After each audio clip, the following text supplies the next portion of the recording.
નમસ્કાર દર્શક મિત્રો, નવજીવન ન્યૂઝમાં આપનું સ્વાગત છે। હું છું આપનો યશપાલસિંહ ચૌહાણ। બગદાણાની જે સમગ્ર ઘટના છે જેને લઈને કોળી સમાજના જે લોકો છે તે તંત્રને ફરિયાદ કરીને થાક્યા, પરંતુ તંત્ર પાસેથી કોઈ તેમને નિવેડો ન મળતા આજ ભગવાનના શરણે છે તે કોળી સમાજ જે છે તે પહોંચ્યો છે અને બગદાણા ખાતે બાપા સીતારામ છે તેમને છે આશ્રમ ખાતે તેમને આવેદનપત્ર આપવામાં આવ્યું છે।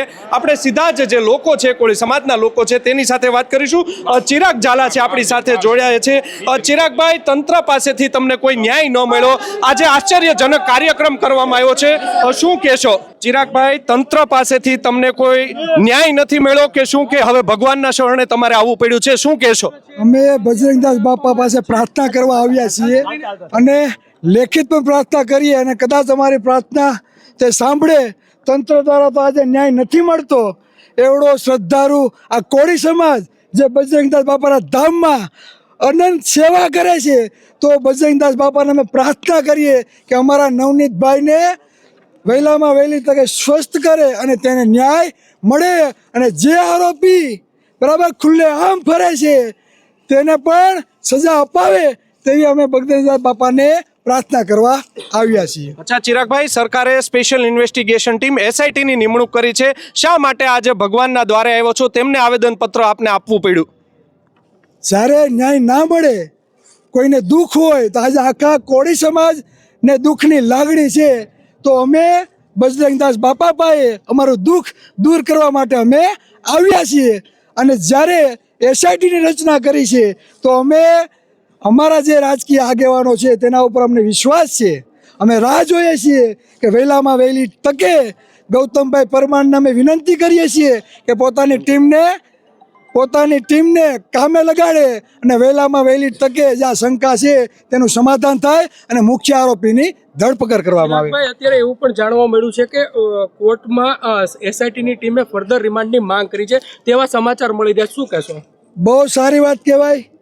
ખરેખર જે આરોપી શંકાના દાયરામાં છે, બંધારણ બધા માટે સરખું છે, તો જે પણ આરોપી હશે એનું નામ આવે એવી અમે આશા રાખીએ છીએ અને ન્યાયિક પ્રક્રિયામાં કોર્ટ તેને વધુમાં વધુ કડકમાં કડક સજા કરે બરાબર તેવી અમે આશા રાખીએ છીએ। સાથે જ આપણી સાથે કોળી સમાજના જે કન્યા આગેવાન છે પિન્ટુભાઈ, તે પણ જોડાયો છે, તેમને પણ પૂછશું। પિન્ટુભાઈ, શું કહેશો? આજે આપ બગદાણા ખાતે આવ્યા છો, મોટી સંખ્યામાં યુવાનો છો, કોળી સમાજના નેતાઓ છો, શું કહેશો? અમારી માત્ર એક જ માંગ છે કે જે અમારા સમાજના સરપંચ શ્રી નવનીતભાઈને અસામાજિક તત્વો દ્વારા, લુખ્ખાઓ દ્વારા જે રાતનો અંધારોનો લાભ લઈ અને જે મારવામાં આવ્યો છે એની ઉપર કાયદેસરની કાર્યવાહી થાય અને જે લુખ્ખા તત્વો દ્વારા જે મેન આરોપી છે એનો પણ જાહેરની અંદર વરઘોડો કાઢવામાં આવે। બસ અમારી આટલી જ માંગ છે અને આજે અમે યુવા કોળી એકતા સંગઠનની ટીમ દ્વારા બગદાણાના બાપા સીતારામને પણ એક આવેદનપત્ર આપ્યું છે કે અમને ન્યાય આપો।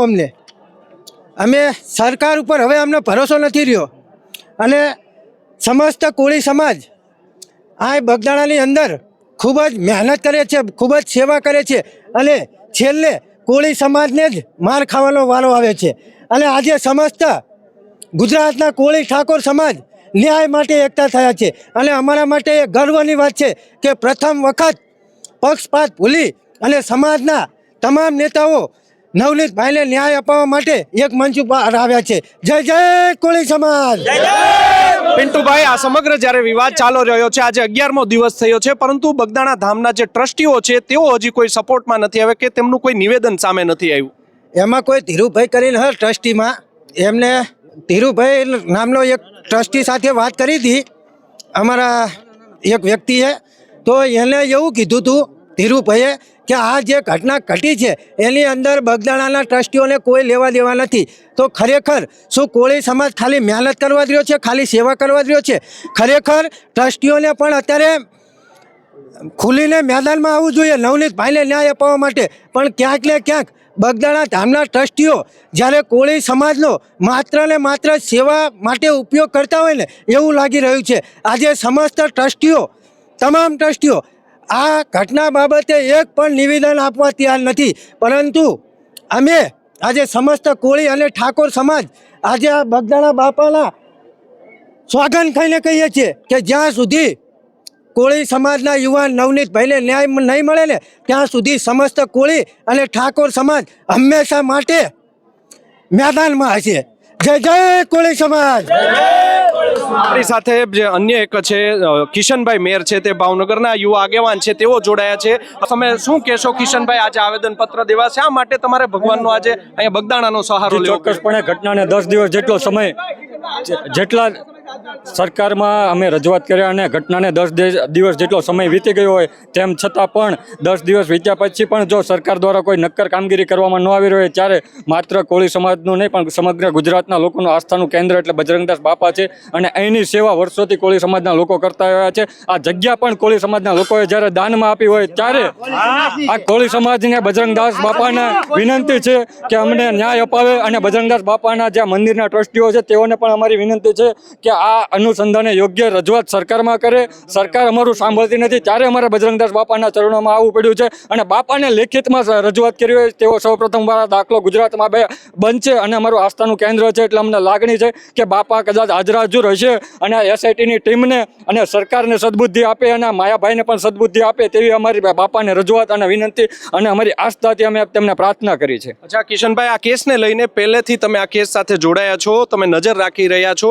અત્યારે એવા સમાચાર સામે આવ્યા છે જે સ્પેશિયલ ઇન્વેસ્ટિગેશનની જે ટીમ છે તે મહુવા કોર્ટ ખાતે પહોંચી છે અને ફર્ધર રિમાન્ડની માંગણી કરવામાં આવી રહી છે તેવી ચર્ચા ચાલી રહી છે. શું કહેશો? જે ચોક્કસપણે અત્યારે એસઆઈટીની ટીમની કામગીરી આજના દિવસથી ચાલુ થઈ ગઈ હોય તેવું લાગે છે અને અમને જાણવા માહિતી મળી છે કે ફર્ધર રિમાન્ડની માંગણી કરી છે પણ તે ન્યાયિક પ્રક્રિયા છે અને તેમાં સમય લાગતો હોય છે પરંતુ જે યોગ્ય દિશામાં કામ થવું જોઈએ તેવી અમારી રજૂઆત છે. બજરંગદાસ બાપાને પણ કહીએ છીએ કે તે એસઆઈની ટીમને પણ સદબુદ્ધિ આપે અને તે આમાં કોઈ વાલા દવલાની નીતિ ન દાખવે.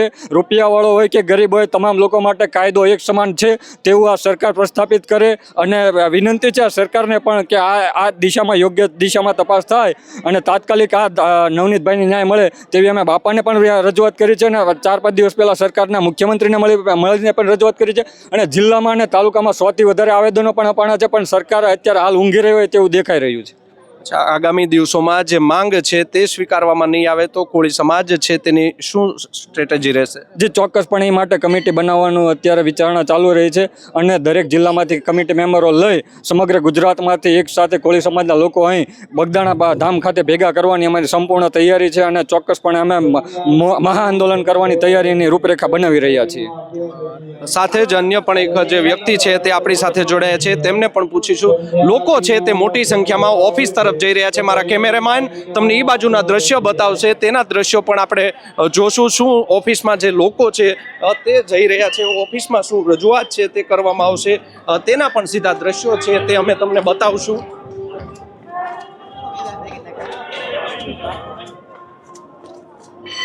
જે આગેવાનો છે સાથે જ જે લોકો આવ્યા છે તેઓ પણ હાલ અંદર ઓફિસ ખાતે છે તે ગયા છે. તેઓ શું કહી રહ્યા છે, સાથે તેઓ મિટિંગમાં અંદર ઓફિસમાં બેઠા છે, જેના સીધા દ્રશ્યો છે તે તમે જોઈ રહ્યા છો. મોટી સંખ્યામાં જે કોળી સમાજના જે લોકો છે, યુવાનો છે, આગેવાનો છે, કાર્યકરો છે, તેઓ હાલ છે અહીંયા પહોંચી ચૂક્યા છે બગદાણા ખાતે અને એક આવેદનપત્ર છે તે બજરંગદાસ બાપાને અર્પિત કરવામાં આવ્યું છે કે બાપા ઉપર અમને પૂરેપૂરી છે તે શ્રદ્ધા છે. બાપા છે તે હાજરા હજુર છે. તે હવે જે આ નવનીતભાઈ જે બાલદિયા છે, ગુરુ આશ્રમના છે, તેમને ન્યાય અપાવશે તેવું અમને છે તે લાગી રહ્યું છે. જેના સીધા જ દ્રશ્યો છે તે તમે હાલ બગદાણા ખાતેથી માત્ર ને માત્ર નવજીવન ન્યૂઝ ઉપર તમે જોઈ રહ્યા છો. જેના લાઈવ દ્રશ્યો છે અમે તમને બતાવી રહ્યા છીએ.